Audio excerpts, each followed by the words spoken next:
Today we're covering really quickly probably one of the number one things that I see in people who end up failing at their goals with diet and exercise, especially in the gym. So that is a bias that we all have inside of us, this thing that's causing these people to fail. And so with that, I want to share the heuristic to look out for, because we as human beings all succumb to heuristics and biases.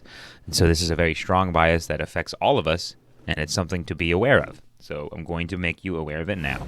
Heuristic hazards. Alrighty, with the overconfidence effect. The overconfident effect is the bias of the day, and that bias states that it's a well-established bias in which a person's subjective confidence in his or own judgments is reliably greater than the objective accuracy of those, especially when confidence is relatively high. You know, there's a funny cartoon of a guy aiming at a target, and he's throwing his arrows, and he's clearly confident in himself, but yet he is missing all of the targets.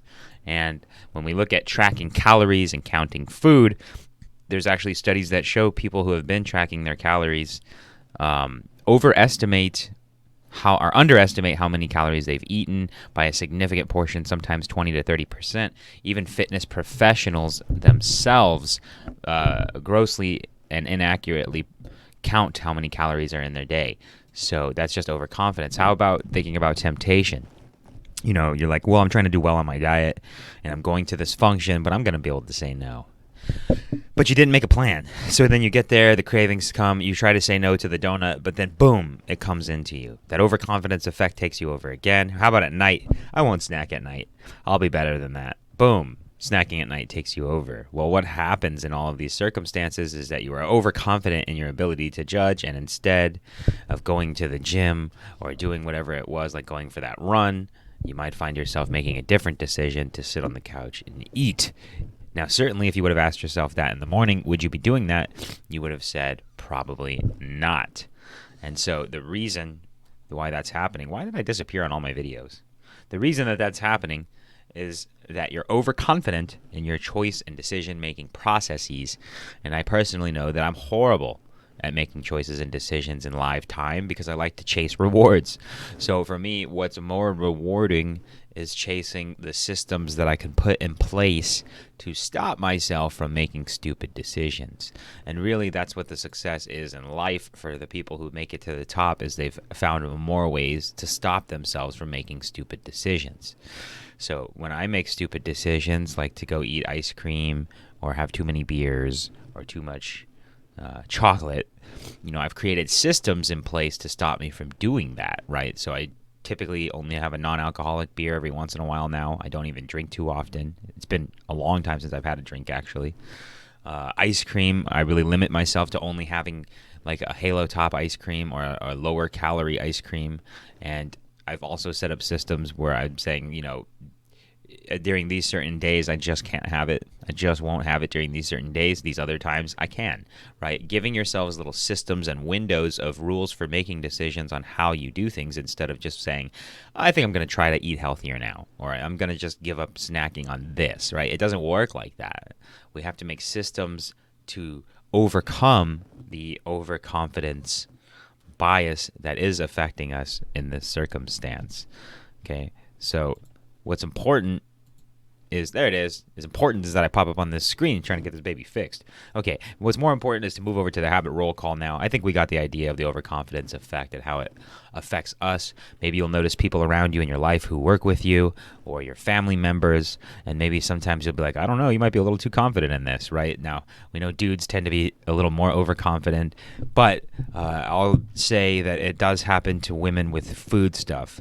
I say in the fitness world, to me, I seem to see men get way more overconfident about their ability to do things in the gym and then end up giving up, versus women who are very good at taking details, but the women sometimes overlook and are overconfident about their food and their eating because they're eating a certain way that the media told them that ladies should eat. And then so they follow that instead.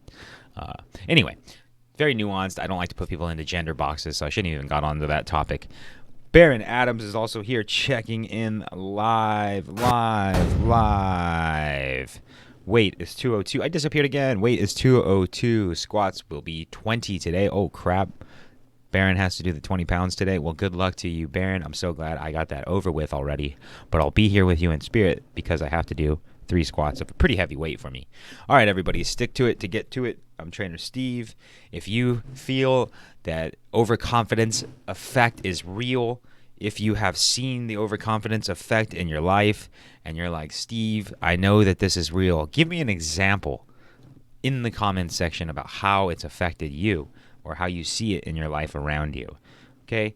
I know we're seeing it with these election processes, right? There's some people very confident in their party, maybe overly confident. Okay, moving over to the habit roll call. The world famous habit roll call.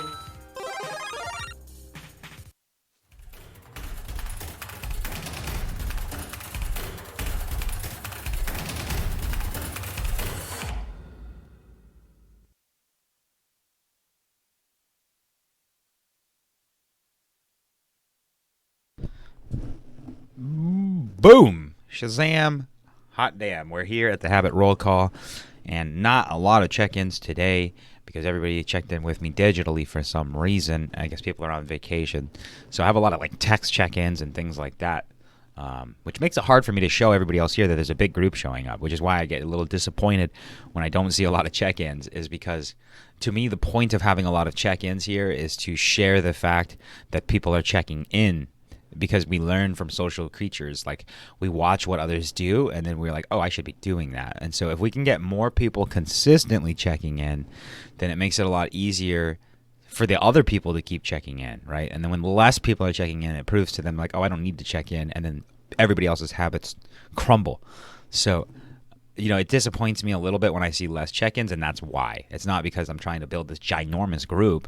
It's that I just want to keep the wheel spinning on the people who are here checking in, because habits are hard to keep sometimes, and we are here supporting each other. So do remember, when you are checking in here, you're doing a huge service to yourself by building that habit, but you're also doing a huge service to everybody in this group, because this group ultimately relies on the social influence effect. Again, another bias.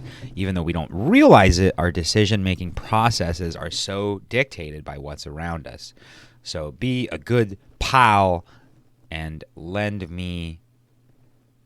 I don't know. I was trying to think of something that rhymed with pal, but I didn't have it. Lend me a towel? That didn't work. Evelyn Price, good morning from yesterday, day 54. No sugar over 6 grams. She just did her basic check-in status, but she already checked in yesterday. Oh, by the way, she lost 3 pounds that week. So, boom. Let's get a round of applause to her and celebrate her win. Somebody say kudos to you, Evelyn, for losing that weight. I want some positivity in here shared. Tracy Warner Hockman, day 55, and walked and did the leg exercises you told me about. I arrived in Florida 20 hours later, and I feel wonderful. Thank you so much. Love it. Thank you, Tracy, for listening to the advice and seeing that it works. Who'd have thought? Whenever people take the advice of the trainer, they get benefits. Whew. Strange. Sammy, day 42, another rest day so I could spend the day deep cleaning my house. I also did some arts and crafts to prep my dog's Halloween costume for this weekend. Guess what she's going to be? Oh, that's funny. Is she going to be a burrito?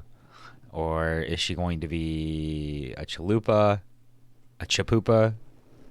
I know the Chihuahua is a big thing for Taco Bell. Yo quiero Taco Bell. I'm going to go with a burrito, though.